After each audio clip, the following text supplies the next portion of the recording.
الرحمن الرحیم یا ایہا الذین آمنوا اتقوا اللہ وکونوا مع الصادقین صدق اللہ العظیم۔ محبت سے درود پاک پڑھ لیجئے۔ الصلاۃ والسلام علیک یا سیدی یا رسول اللہ وعلی آلک واصحابک یا سیدی یا حبیب اللہ۔ آج ہم سیدنا امیر حمزہ رضی اللہ تعالی عنہ کی ذات بابرکات کے حوالے سے چند باتیں گوش گزار کریں گے۔ سیدنا امیر حمزہ رضی اللہ تعالی عنہ حضور کے چچا بھی ہیں اور حضور کے خالہ زاد بھائی بھی ہیں۔ نبی پاک صلی اللہ علیہ وسلم نے جس باندی سویبہ کا دودھ پیا ہے، حضرت امیر حمزہ نے بھی انہی کا دودھ پیا ہے، تو رضائی بھائی بھی ہیں۔ ایک روایت کے مطابق حضرت امیر حمزہ حضور سے 4 سال بڑے ہیں، ایک روایت کے مطابق 2 سال بڑے ہیں، بعض نے 6 مہینے کا ذکر بھی کیا ہے۔ آپ کی کنیت ابو عمارہ ہے اور حضور علیہ السلام کے چچا سے بڑھ کے حضور کے دوست ہیں۔ نبی پاک صلی اللہ علیہ وسلم ان سے بڑی محبت کرتے تھے۔ معرفت الصحابہ میں ہے، مصطفیٰ نے فرمایا میرے سارے چچاؤں میں سب سے بہتر امیر حمزہ کی ذات ہے۔ اور محبت کا ایک اور انداز بھی ہے کہ نبی کریم صلی اللہ علیہ وسلم کی خدمت اقدس میں ایک صحابی حاضر ہوئے، یا رسول اللہ، اللہ نے مجھے بیٹا دیا ہے، میں اس کا کیا نام رکھوں؟ حضور نے فرمایا مجھے اپنے چچا امیر حمزہ سے بڑی محبت ہے، تم بیٹے کا نام حمزہ رکھ لو۔ یہ نبی کریم رؤوف الرحیم صلی اللہ علیہ وسلم پر تن من دھن قربان کرنے والے تھے۔ آپ کے قبول اسلام کا واقعہ بڑا مشہور ہے کہ ابو جہل نے نبی پاک صلی اللہ علیہ وسلم کی شان میں گستاخی کی، حضور خاموش ہو گئے۔ اب کسی کی خاموشی یہ بڑے طوفان کا پیش خیمہ ہوتی ہے۔ اس نے جب حضور کو خاموش دیکھا تو اور غصے میں آیا اور نبی پاک صلی اللہ علیہ وسلم کے سر انور پہ پتھر یا کوئی چیز ماری کہ خون نکلنے لگا۔ آپ پھر بھی خاموش رہے اور گھر واپس آ گئے۔ اسی اثنا میں حضرت امیر حمزہ شکار سے واپس آئے۔ آپ بڑے جری، بہادر، جفاکش، نڈر، بے باک اور سٹینڈ لینے والے تھے، حق کے ساتھ کھڑے ہونے والے تھے، مظلوموں کے ساتھ رہنے والے تھے۔ جب آئے تو ایک باندی یہ سارا ماجرا دیکھ رہی تھی، وہ آ کے کہنے لگی امیر حمزہ کہاں سے آئے ہو؟ کہا شکار سے آیا ہوں، بڑا اچھا شکار ملا ہے۔ کہا تیری بہادری کا کیا فائدہ؟ تو شکار پہ جاتا ہے، تیرے شکار پہ جانے کا، تیری جرت کا، تیری بے باکی کا کسی کو کیا فائدہ؟ کہا یہ آج آپ کیسی باتیں کر رہی ہیں، ہوا کیا ہے؟ کہا آپ کا بھتیجا محمد صلی اللہ علیہ وسلم، اس کو ابو جہل نے مارا ہے، گالم گلوچ کیا، اور تم وہاں پہ جنگلوں میں جانوروں کے سامنے بہادری کے جوہر دکھاتے پھرتے ہو۔ یہ اس لیے ہے کہ ان کے والد دنیا سے رخصت ہو گئے، یہ اس لیے ہیں کہ ان کے دادا نہیں ہیں۔ اور آپ کو معلوم ہے کہ عورتوں کو بات کرنے کا بڑا طریقہ ہوتا ہے، اگر یہ چاہیں تو خاندان جڑ جاتے ہیں، یہ چاہیں تو خاندان ٹوٹ جاتے۔ اس نے کچھ اس انداز سے جذباتی باتیں کہیں کہ اگر ان کے والد ہوتے تو آج میں دیکھتی کہ کون ان پہ ہاتھ اٹھاتا ہے، اگر آج ان کے دادا ہوتے تو میں دیکھتی کہ کون ان کو سب و شتم کرتا ہے۔ یہ اس لیے ہے کہ ان کے والد نہیں۔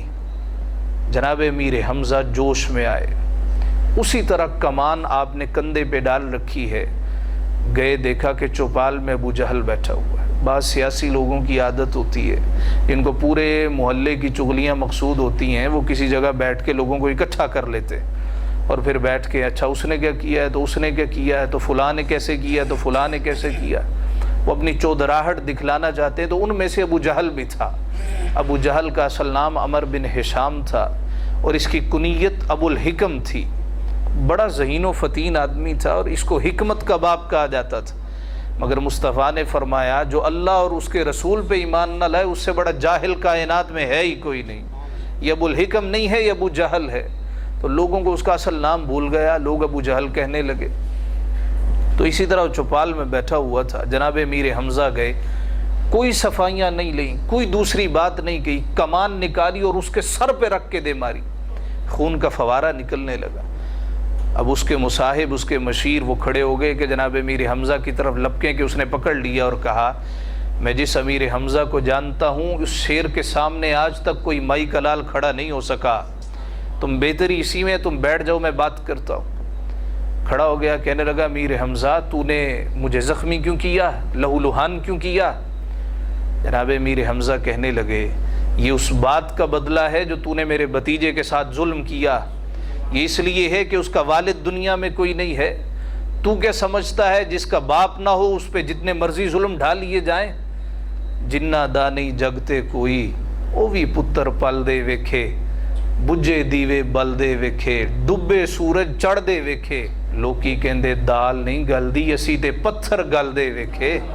تو کیا سمجھتا ہے کہ اس کا والد نہیں ہے؟ یاد رکھ جب تک امیر حمزہ کی سانسوں کی ڈوری سلامت ہے کوئی میرے بھتیجے کی طرف انگلی سے اشارہ بھی نہیں کر سکتا۔ اتنا کہہ کے واپس آ گئے۔ نبی کریم رؤوف الرحیم صلی اللہ علیہ وآلہ وسلم حضرت خدیجۃ الکبریٰ رضی اللہ تعالی عنہا کی گود میں سر رکھ کے حضرت خدیجۃ الکبریٰ مرہم پٹی کر رہی تھی، تسلی دے رہی تھی۔ کہا بھتیجے گھبرانے کی بات نہیں ہے، میں بدلہ لے آیا ہوں۔ نبی پاک صلی اللہ علیہ وآلہ وسلم نے امیر حمزہ کو دیکھا تو ان کے کندھے پہ سر رکھ دیا اور رونا شروع ہوئے۔ رونے کا مزہ بھی اسی کے سامنے آتا ہے جس کو آنسو پوچھنے آتے ہوں۔ نبی پاک صلی اللہ علیہ وآلہ وسلم نے اپنے چچاؤں میں سب سے بہتر چچا امیر حمزہ کو دیکھا تو آنسوؤں کی جھڑیاں لگ گئیں۔ کہا بھتیجے گھبرانے کی بات نہیں ہے، تیرا چچا بھی زندہ، میں بدلہ لے آیا ہوں۔ کہا بھی کس چیز کا بدلہ؟ میں ابو جہل کا سر پھاڑ کے آیا۔ حضور نے فرمایا چچا میں دنیا میں بدلہ لینے تو نہیں آیا، مجھے کوئی خوشی نہیں ہے۔ کہا اچھا تجھے خوشی نہیں ہے تو بتا خوشی کیسے ہوگی؟ کہا چچا خوشی اس وقت ہوگی جب تو لا الہ الا اللہ محمد الرسول اللہ پڑھ لے گا۔ کہا بھتیجے تو خوش ہو جائے گا؟ کہا خوش ہو جاؤں گا۔ کیسے پڑھنا ہے؟ کہا چچا پڑھ لا الہ الا اللہ انا محمد الرسول اللہ، اللہ کے سوا کوئی معبود نہیں ہے اور میں محمد اللہ کا رسول ہوں۔ کلمہ پڑھا، دائرہ اسلام میں داخل ہو گئے۔ چند دنوں بعد حضرت عمر بھی مسلمان ہو گئے۔ حضرت عمر جب مسلمان ہوئے تو 40 تعداد ہو گئی۔ اب یہ دونوں بہادر تھے، پورا عرب انہیں جانتا تھا، پورا مکہ ان سے تھر تھر کانپتا تھا۔ مشورہ کر کے کہنے لگے یا رسول اللہ صلی اللہ علیہ وسلم اب چھپ کے عبادت نہیں کریں گے، اب سریعام عبادت کریں گے۔ حضور نے فرمایا اس سے بڑھ کے خوشی کی بات ہی کوئی نہیں ہے، اللہ اکبر گونجے تو پورا مکے والوں کو پتہ چلے کہ اللہ سے بڑھ کے کوئی اور الہ نہیں ہے۔ 2 صفیں بنا دی گئیں، ایک صف کے آگے حضرت امیر حمزہ کو کھڑا کیا گیا، دوسری صف کے آگے حضرت عمر کو کھڑا کیا گیا، اور وہ دن مسلمانوں کے لیے سب سے بڑھ کے خوشی کا دن تھا۔ پہلے چھپ چھپ کے عبادت کرتے تھے، پہلے کبھی کسی کے گھر کبھی کسی کے گھر، مگر جب یہ 2 جری لوگ جن کی فطرت میں اللہ نے بہادری رکھی ہے یہ جب مسلمان ہوئے تو سریعام اللہ کا نام گونجنے لگا۔ حضرت امیر حمزہ رضی اللہ تعالی عنہ ایک دن حضور سے عرض کرنے لگے یا رسول اللہ مجھے جبریل تو دکھائیں، جبریل کیسے ہیں؟ آقا علیہ الصلوۃ والسلام طبقات میں حضور نے فرمایا کہ چچا تو دیکھ نہیں سکے گا؟ کہا نہیں میری آرزو ہے دیکھوں۔ اچھا پھر کبھی دکھائیں گے۔ روایات میں آتا ہے ایک دن جناب جبریل امین کعبہ کی چھت پہ اترے، آقا علیہ السلام نے فرمایا دیکھو تو چچا وہ جبریل امین ہے۔ روایت میں آتا ہے کہ حضرت امیر حمزہ نے صرف ان کے زبرجد کے پاؤں دیکھے گر کے بے ہوش ہو گئے کہ سکت نہ تھی جبریل امین کو دیکھ سکیں۔ حضرت امیر حمزہ رضی اللہ تعالی عنہ اول جب پہلی ہجری میں ایک جنگ ہوئی، اس جنگ میں 30 مسلمانوں کو لے کے کافروں کے سامنے جانے والے حضرت امیر حمزہ تھے۔ بدر کا میدان ہے، جناب امیر حمزہ رضی اللہ تعالی عنہ دونوں ہاتھوں سے تلوار چلا رہے تھے اور نعرہ لگاتے تھے انا اسد اللہ و رسولی، میں اللہ کا شیر ہوں اور میں رسول اللہ کا شیر ہوں، اللہ کا بھی شیر ہوں اور رسول اللہ کا بھی شیر ہوں۔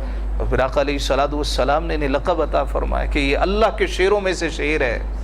حضرت امیر حمزہ رضی اللہ تعالیٰ عنہ، آپ احد کا میدان ہے، 15 شوال المکرم ہے، آپ کے سامنے تو کھڑا ہو کوئی نہیں سکتا تھا۔ ابو سفیان کی زوجہ ہند جس کا نام تھا، اس نے غلام تھا، اس کا نام ویشی تھا، اس کو تیار کیا، اس کا نشانہ بڑا پختہ تھا، اس کو کہا اگر تو امیر حمزہ کو نیزہ مار کے گرا دے تو میں تجھے آزاد کر دوں۔ ویشی کہتا ہے میں طاق میں رہا۔ اب یہ ویشی بھی بعد میں مسلمان ہوا اور ہندہ بھی بعد میں مسلمان ہوئی۔ ویشی کہتا ہے میں طاق میں رہا، احد کے میدان میں موقع مل گیا، میں نے چھپ کے وار کیا، جناب امیر حمزہ کے آر پار نیزہ ہو گیا۔ یہ اللہ کا شیء زمین پہ آ گرا، پھر اٹھا، مگر سکت نہ رہی، زمین پہ آ گرے۔ کہا میں نے جا کے ہند کو بتایا کہ بھئی امیر حمزہ کو میں نے گرا دیا، شہید ہو گئے۔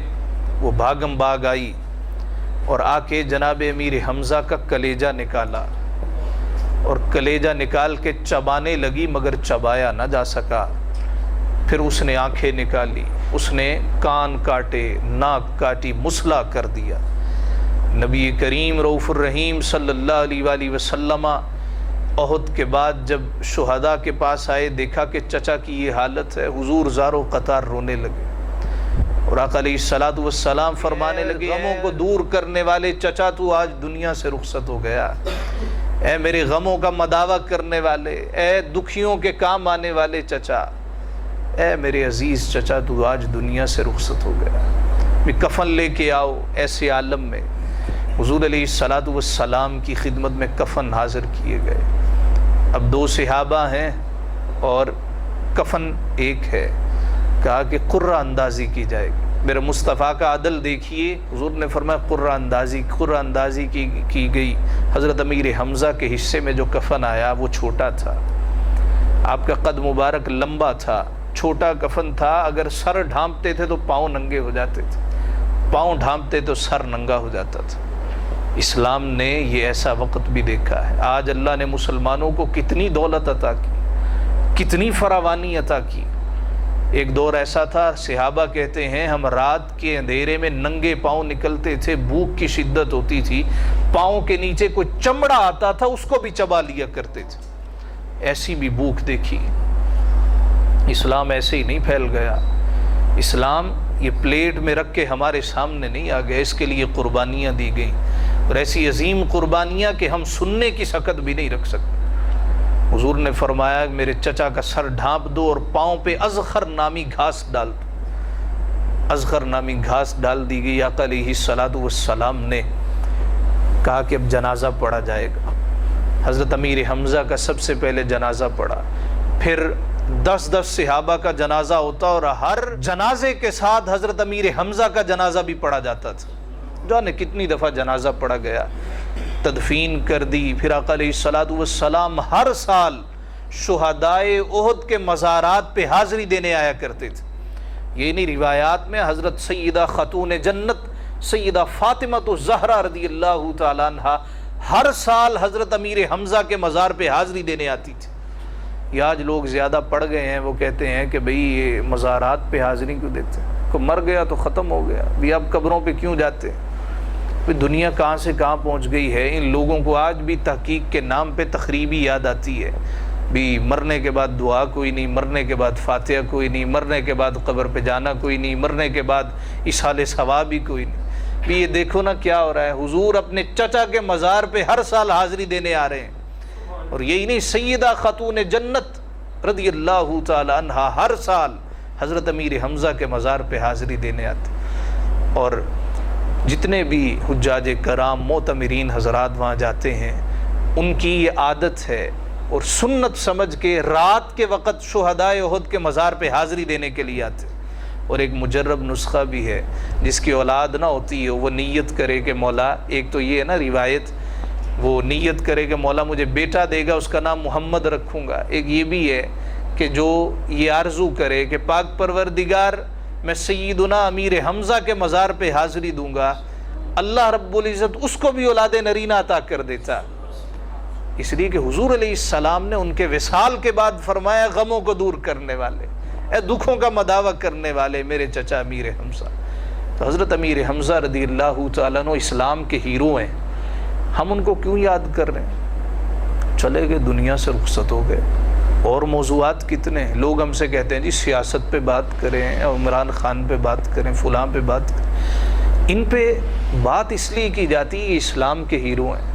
آج ہمارا ہیرو کون ہے؟ جس کے پاس بڑی گاڑی ہو, ٹک ٹاک پہ کوئی مجرا کرتا ہو ہم کہتے ہیں یہ ہیرو ہے. کوئی ڈانس اچھا کرتا ہم کہتے ہیں یہ ہیرو ہے. کوئی اداکار ہو جائے ہم کہتے ہیں یہ ہیرو ہے. نہیں, ہمارے ہیرو یا تو ابو بکر صدیق کی ذات ہے یا امیر حمزہ کی ذات ہے, یا حضرت علی المرتضیٰ کی ہستی ہے, یا خالد بن ولید جیسی ہستی ہے. یہ اسلام کے حقیقی ہیرو. کسی کو ہیرو بنایا کیوں جاتا ہے؟ اس کی دلیری دیکھ کے, اس کی بہادری دیکھ کے, اس کا حسن و جمال دیکھ کے. حسن و جمال دیکھنا ہے تو محمد مصطفیٰ کا جمال دیکھو نا, کہ جن کے حسن پہ سورج اور چاند بھی قربان ہو جاتے. ہیرو بنانا ہے تو انہیں بناؤ, امیر حمزہ کو ہیرو بناؤ.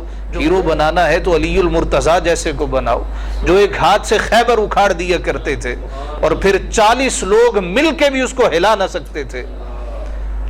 ہیرو بنانا ہے تو ایسی عظیم ہستیوں کو بناؤ. حضرت عمر فاروق رضی اللہ تعالیٰ عنہ کہتے تھے کاش میں ابو بکر کے سینے کا ایک بال ہوتا. یہ ادب کرنے والے لوگ تھے. آج ہم سے بڑا کوئی ہو نا, ہم کہتے نہیں اس کو تو پتہ ہی کچھ نہیں ہے, سب تو مجھے ہی آتا ہے. یہ نہیں دیکھتے کہ بھی اس کی کتنی عزتیں, اس کی کتنی قدر و منزلت. ایک شخص فاروق اعظم کے پاس آ کے کہتا جی آپ جیسا بندہ ہی کوئی نہیں ہے, آپ بڑے بہادر دلیر فلاں فلاں. حضرت عمر کہتے تو نے ابو بکر کو دیکھا؟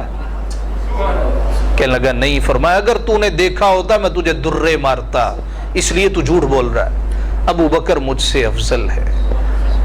حضرت علی المرتضیٰ رضی اللہ تعالیٰ عنہ نے فرمایا, سوائق المحرقہ میں ہے, فرمایا لا اجد احدا فضلنی علی ابی بکر وعمر الا جلدته حد المفتری. اگر میں نے کسی کو دیکھ لیا کہ وہ کہتا ہے علی ابو بکر اور عمر سے افضل ہے, میں اس کو 80 کوڑے ماروں گا, اس لیے کہ وہ بہتان لگا رہا ہے, وہ مجھ سے افضل ہے. یہ بڑے لوگوں کی بڑی باتیں ہوتی ہیں اور چھوٹے لوگوں کی چھوٹی باتیں ہوتی. نہیں جی فلاں ایسا تھا, فلاں ایسا تھا, فلاں میں یہ کمی تھی, فلاں میں یہ کجی تھی. ایسے لوگ ہوتے ہیں جن کی نہ زندگی میں کوئی عزت کرتا ہے, نہ جب دنیا سے جاتے ہیں پھر کوئی عزت کرتا ہے, اور ان کی کوئی وقت نہیں ہوتی, ان کی کوئی حیثیت نہیں ہوتی. کاپی کرنی ہے تو بڑے لوگوں کو کاپی کرنا ہے, چھوٹے لوگوں کو چھوٹے لوگ کاپی کرتے ہیں, بڑے لوگوں کو کاپی کرنا ہے, چھوٹے لوگوں کو کاپی نہیں کرنا. اس لیے کہ لوگوں کو پتہ چلے نا کہ بھی یہ ذہین آدمی, یہ چھوٹے لوگوں کو, ہلکے لوگوں کو, کہ جن کا آتا پتہ ہی کوئی نہیں, ان کا باپ کون ہے کوئی آتا پتہ نہیں, جن کا خاندان ہی معلوم نہیں ہے, اس کے پیچھے لوگ چلنا شروع ہو جاتے. نہیں, بڑے لوگوں کی ایک بڑی بات. حضرت حاتم اسم اللہ کے ایک ولی گزرے ہیں.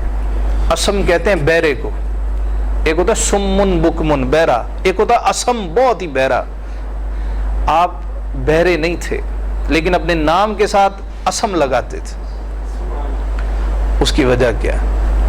اس کی وجہ یہ ہے کہ ایک مرتبہ آپ کی مجلس میں کچھ احباب تعویذات یا دم وغیرہ کے لیے آئے, تو خواتین بھی بیٹھی تھی علیحدہ. ایک خاتون کی ہوا خارج ہو گئی اور آواز آئی, وہ اتنی شرمندہ ہوئی, اتنی شرمندہ کہ ابھی زمین پھٹے اور اس میں جا گر. حضرت حاتم اسم رضی اللہ تعالی, اس نے بات کوئی کرنا چاہیے نا, آپ نے فرمایا بی بی ذرا اونچی بولو, مجھے سنائی نہیں دیتا. مجھے جب اس نے یہ سنا نا کہ بھی یہ تو بہرے ہیں, ان کو پتہ ہی نہیں چلا, وہ ٹھیک ہو گئی. اچھا, وہ اپنا مدعا بیان کر کے تعویذات وغیرہ لے کے چلی گئی. جب تک وہ عورت زندہ رہی حضرت حاتم بہرے بن کے گھومتے رہے. کوئی کہتا تھا جناب یہ بات ہے, فرمایا اونچی بولو مجھے سنائی نہیں دیتا. یہ بڑے لوگوں کی بڑی عادتیں ہوتی. بڑے لوگوں, کسی کو ذلیل نہیں کرنا, کسی کو حقیر نہیں جاننا. مجلس میں بیٹھے ہوں, یہ نہیں ہے کہ ایک آدمی پہ پل پڑے اور اس کو انسانیت کے رتبے سے گرا دے. حضرت موسیٰ علیہ السلام کا زمانہ تو قحط سالی ہو گئی, بارش نہیں ہو رہی, بارش نہیں ہو رہی. جناب موسیٰ اللہ کی خدمت میں حاضر, مولا بارش نہیں ہو رہی. فرمایا تیری قوم میں چغل خور ہے, چغلی کرتا ہے, لگائی بجائی کرتا ہے, ادھر کی ادھر ادھر کی ادھر کرتا ہے, جب تک وہ ہے بارش نہیں ہوگی. جناب موسیٰ نے قوم کو اکٹھا کر لیا, فرمایا چغل خور باہر آئے ورنہ اللہ نے مجھے بتا دینا ہے. تو پھر جو موسیٰ حال کرے گا نا وہ پھر پوری دنیا دیکھے گی. اب وہ دل ہی دل میں پشیمان ہوا اور سچی توبہ کر کے کہنے لگا مولا اگر آج میں سب کے سامنے اس طرح ذلیل ہو گیا نا تو پھر قیامت تک منہ دکھانے کے قابل نہیں رہوں۔ ابھی اس نے دل ہی دل میں توبہ کی تو بادل امڑ آئے اور بارش برسنے لگی۔ جناب موسیٰ عرض کرتا ہے مولا بھی تو کوئی آیا ہی نہیں، یہ بارش کیسی؟ اللہ پاک نے فرمایا موسیٰ احساس دلانا مقصود ہے، ذلیل کروانا مقصود نہیں ہے۔ اگر ہیرو بنانا ہے تو ایسے بڑے لوگوں کو ہیرو بنایا جائے، اسی میں ہمارے لیے عزت ہے، اسی میں ہمارے لیے عظمت پوشیدہ ہے۔ اللہ تعالیٰ سے دعا ہے اللہ رب العزت ہمارے اسلاف پہ کروڑوں انوار و تجلیات کا نزول فرمائے، اور اللہ رب العزت سید الشہداء سیدنا امیر حمزہ رضی اللہ تعالی عنہ کی قبر انور پر کروڑہ انوار و تجلیات کا نزول فرمائے۔